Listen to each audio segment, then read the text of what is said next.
So hello everyone and welcome to MoreYoga Wellness TV. My name is Antonia and I'm going to be taking you through some skills and drills to get into your forearm balance today. So you'll be needing a block and a yoga strap, so grab hold of those and meet me on your mat.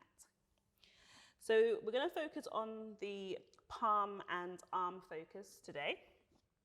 So there's a few ways to get into it. So one of the ways is you can have your hands quite close together and your elbows are more or less just on the outsides of your shoulders. Now, this is probably one of the easiest ways to get into your forearm balance. So one of the key things to focus on here is your shoulder and your elbow placement. So if your elbows are too wide, then it's quite challenging to balance on your forearms. So a lot of the weight needs to come from this placement.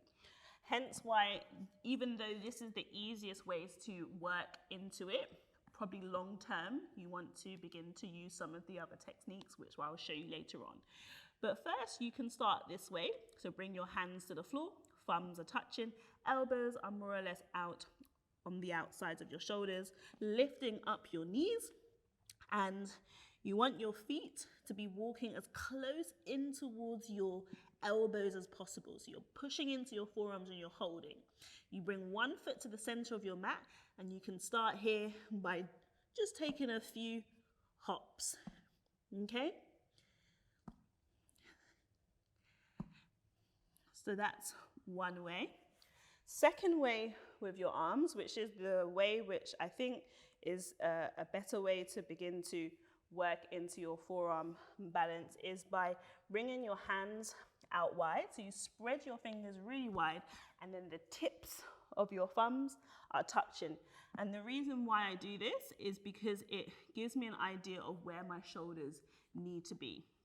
So when your thumbs are together, your elbows are more likely to ring out to the side, whereas when the tips of your thumbs are touching, you have quite a good stability in your shoulders because it teaches you where to put your elbows, okay? So automatically my elbows are in line with my wrists when my fingers are spread wide and the tips of my thumbs are touching. So again, you're gonna lift up your knees and you're pushing into your forearm. So this is really important. Try not to collapse into your shoulders. Remember, it's a forearm balance. So most of the strength comes from your shoulders, and by engaging your shoulders, you're pushing into the forearms. You can drop your head, walk your feet, try and get your hips up over your shoulders, more or less. But again, that takes a lot of hamstring flexibility. So don't worry too much if you can't get your hips up over your shoulders. That will come with time. So again, lifting up your knees, and you can start by taking a few hops forward and back. Okay. And then the third option, so if you're struggling with your hands and your elbows, particularly if your shoulders are feeling quite tight, the elbows will wing out to the side. And then also with your hands, if you're still not getting the thumb placement, but you still want to work on that option, you take hold of your block. So you bring your block in between your hands, you create an L shape around the block. And here is you're pushing your hands, or the index finger and your thumb, into the block. So again, notice how that feels. You begin to engage your shoulders when you do that. And then you drop your forearm so your hands will not come together because the block is obviously stopping it.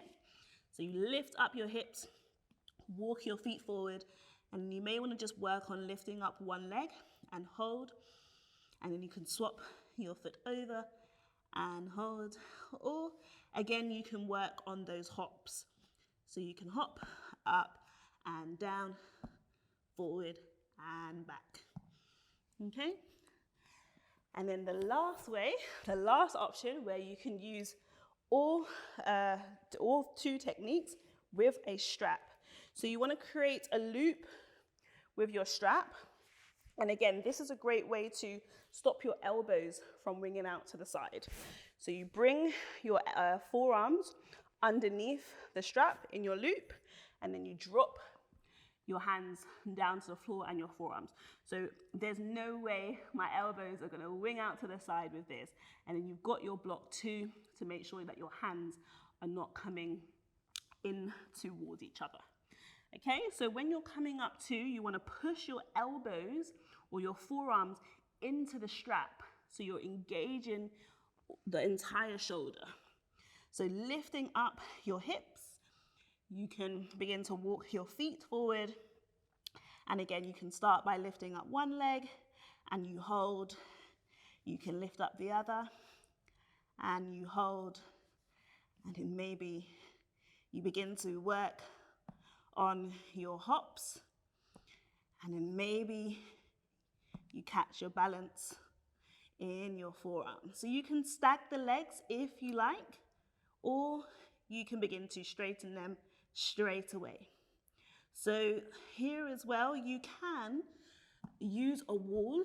So if you're quite nervous about kicking up, you can also kick up towards a wall and just work on trying to move one foot away at a time from the wall. But I would also encourage you to practice in the middle of the room if you can, as well as the wall, because what happens is that you get a banana shape. So I'll demonstrate the banana shape. And the banana shape is fine, but that's when you're working into back bends. So it's completely different. If you want to work on trying to get that straight forearm balance, then it's quite good to do both, okay?